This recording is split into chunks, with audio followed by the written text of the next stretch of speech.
Hello दोस्तों, कैसे हैं आप लोग। स्वागत है आपका मेरी यूट्यूब चैनल उत्तराखंड समाधान में।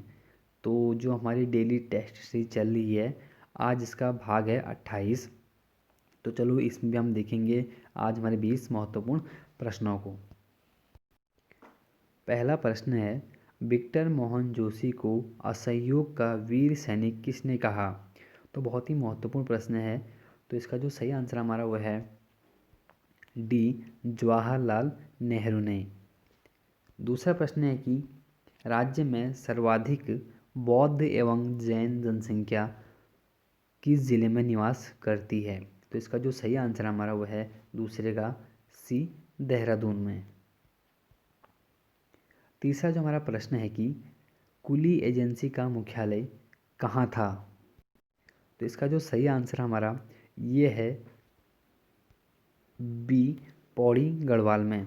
दोस्तों कहा जाए तो ना, क्योंकि मुख्यालय पौड़ी में था इसका, तो जो कुली एजेंसी की हम बात करते हैं तो कुली एजेंसी एक ऐसी प्रथा हो चुकी थी जिसमें कि बहुत मतलब एक आसान सी भाषा में कहें तो कुछ ना करने पर भी कुछ करना पड़े जो ना, तो ये चीज़ में काम होता था। और इसकी हम बात करें, इसका जो एक एजेंसी होती थी, इसका जो पूरा नाम था हमारा transport and supply cooperative association इसका नाम हुआ करता था। और जो ये कुली एजेंसी थी ना, जो इसको जो बनाने का एक आइडिया, जो जिसे कहते हैं कि विचार, जो सर्वप्रथम रखा एक हमारे गिरजा दत्त नैथानी है, उनके द्वारा यह विचार रखा गया था। लेकिन जो हमारे जो प्रथम जो कुली एजेंसी है ना, उसकी जो स्थापना करते हैं वो हमारे करते हैं कौन, जोध सिंह नेगी। तो यह प्रश्न बन सकता है कि कुली एजेंसी की स्थापना सर्वप्रथम किसने करी। तो जोध सिंह नेगी थे। और कब करी अगर पूछा जाता ना, तो यह बहुत महत्वपूर्ण है कि 1908 में। तो उसी समय इसका मुख्यालय पौड़ी को बनाया गया था। चौथा प्रश्न है कि प्रसिद्ध तोता घाटी का विस्तार किन किन जिलों में है। जो तोता घाटी है दोस्तों, यह ना कुछ 2 जिलों में हमारा, वो हमारा है सी, टिहरी और पौड़ी गढ़वाल में। पांचवा प्रश्न है कि हमारा भुल्ला ताल किस जिले में स्थित है। तो बात करते हैं भुल्ला ताल, तो यह तो है हमारे लैंसडाउन में। तो लैंसडाउन हमारे कहाँ पड़ता है, तो वो पड़ता है हमारे कहाँ, पौड़ी गढ़वाल में। तो दोस्तों आप लोग थोड़ा कमेंट करें कि लैंसडाउन का नाम लैंसडाउन कब पड़ा, क्योंकि उसका पूरा नाम हमारा क्या होता था, कालो का डांडा था। छठा प्रश्न है कि चंडी प्रसाद भट्ट द्वारा गोपेश्वर में दसौली ग्राम स्वराज संघ की स्थापना कब की गई। तो इसका जो सही आंसर हमारा दोस्तों वो है बी, 1964 में। सातवां प्रश्न है कि पक्षियों का स्वर्ग किस वन्यजीव विहार को कहा जाता है।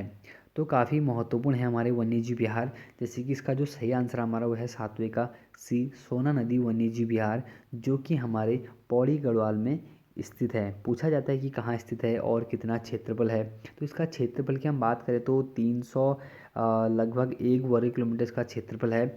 और बात करें कि इसकी स्थापना कब हुई थी, किसकी, सोना नदी वन्यजीव विहार की, तो हुई थी कब, हमारे 1987 में। और एक हमारा प्रसिद्ध गोविंद वन्यजीव विहार है, इसकी स्थापना 1955 में हुई थी, जो कि हमारे कहाँ है, उत्तरकाशी में है। और अस्कोट की स्थापना हमारे 1986 में हुई थी, जो हमारे पिथौरागढ़ में है। और उसके बाद हमारा एक बिनसर वन्यजीव विहार भी है, देखिए इसकी स्थापना हमारी हुई थी 1988 में। ठीक, तो हमारे बहुत से वन्यजीव विहार हैं, एक बार पढ़ लें। अगर बात करें कि सबसे हमारा बड़ा वन्यजीव विहार कौन सा, तो हमारा केदारनाथ वन्यजीव विहार हो गया था, जिसकी स्थापना हमारे 1972 में हुई है। और वो हमारे कहाँ है, अच्छा केदारनाथ जो बात है ना, केदारनाथ वन्यजीव विहार की बात करें तो हमारा चमोली और प्लस रुद्रप्रयाग 2 जिलों में फैला हुआ है। और अगर बात करें कि नंधौर एक हमारा वन्यजीव विहार है, उससे पहले एकमात्र ऐसा वन्यजीव विहार था केदारनाथ वन्यजीव विहार, जो कि 2 जिलों में था। अब हालांकि नंधौर भी हो गया है। आठवां क्वेश्चन है कि उत्तराखंड परिवहन परिवहन निगम यूटीसी की स्थापना कब हुई। उत्तराखंड ट्रांसपोर्ट कंपनी बोल सकते हैं इसको। तो इसकी स्थापना कब हुई, तो इसका जो सही आंसर हमारा सी, अक्टूबर 2003 में। नवा क्वेश्चन है कि मद्द महेश्वर मंदिर किस शैली में है। तो बहुत ही अच्छा क्वेश्चन है, क्योंकि उत्तराखंड का बोले तो द्वितीय केदार है मद्द महेश्वर नाथ ना, मद्द महेश्वर मंदिर। तो जो है कि वह पंडित शैली में स्थित है। अगर बात करें उसकी कत्यूरी शैली में ना, तो उत्तराखंड के अधिकतर मंदिर हमारे लगभग कत्यूरी शैली में ही हैं। और बात करें केदारनाथ शैली की, तो हमारा उत्तराखंड का एकमात्र बोल सकता हूँ मैं, अगर किसी को पता तो और भी कुछ बताना, लेकिन एकमात्र हमारा कौन सा, जागेश्वर धाम। जागेश्वर धाम हमारा एकमात्र केदारनाथ शैली पे है, और जागेश्वर धाम ही हमारा कुमाऊं विश्वविद्यालय का प्रतीक चिन्ह बनेगा या बन रहा है या बने गया है। ठीक। उसके बाद हम थोड़ा द्रविड़ शैली की बात करते हैं कि द्रविड़ शैली में हमारा रघुनाथ मंदिर है, जहाँ से हमें क्या मिलता है, जगतपाल का शिलालेख मिलता है, जिसमें उसको रजवार कहा गया था।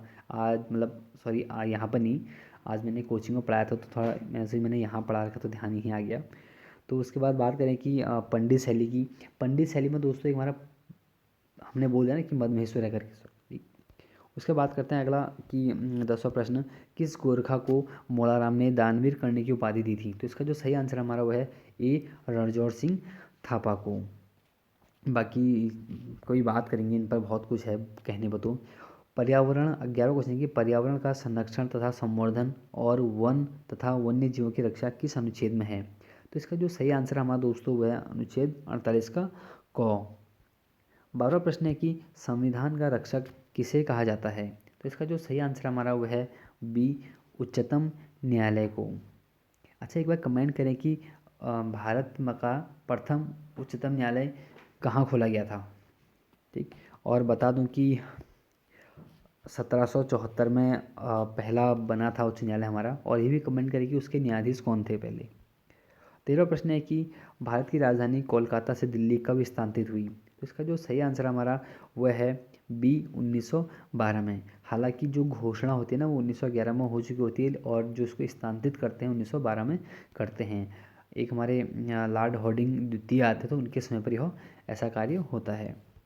14वां क्वेश्चन है कि अंतर्राष्ट्रीय ओलंपिक समिति के सदस्य बनने वाली प्रथम भारतीय महिला कौन बनी। वह हमारी कौन, ए, नीता अंबानी। कमेंट किया था किसी ने कि क्या थोड़ा वो 4-5 क्वेश्चन विविध के डालें करके। हाँ, तो पूरी कोशिश करूँगा। देखो जैसा आप लोग कहते ना मैं वैसा करता हूँ, बस आप लोग कमेंट करके बताइए कि आपको कैसा कंटेंट चाहिए करके। 15वां क्वेश्चन है कि मूसी रानी की छतरी किस राज्य में स्थित है। तो इसका जो सही आंसर हमारा वह है बी, राजस्थान में। 16वां प्रश्न है अभ्यागत का अर्थ है। तो इसका जो अभ्यागत का अर्थ हमारा वह है क्या, सी, अतिथि। दोस्तों अगर अतिथि की बात करें तो शुद्ध अतिथि हमारा ऐसे ही लिखा जाता है, और बहुत बार हमारा क्या यह हिंदी में पूछा गया है। 17वां प्रश्न है कि जो क्रिया अभी हो रही है उसे क्या कहते हैं। तो इसका जो सही आंसर हमारा वह है बी, अपूर्ण वर्तमान। 18वां क्वेश्चन है कि चम्मू का समानार्थी शब्द है। चम्मू का समानार्थी शब्द पूछा गया है तो क्या होगा इसका आंसर, ए, सेना। 19वां प्रश्न है कि थाली का बैगन से क्या अर्थ है। मतलब थाली का बैगन से क्या अर्थ है। इसका जो सही आंसर हमारा वह है क्या, ए, सिद्धांतहीन व्यक्ति। 20वां क्वेश्चन है कि आगामी का विलोम शब्द क्या है, आगामी का। तो इसका जो सही आंसर हमारा वो है क्या, सी, विगत। तो दोस्तों ज़रूर बताएं कि आपको आज के जो 20 प्रश्न हैं कैसे लगे, और बाकी डेली मॉर्निंग 4 बजे मिलते हैं। ठीक है।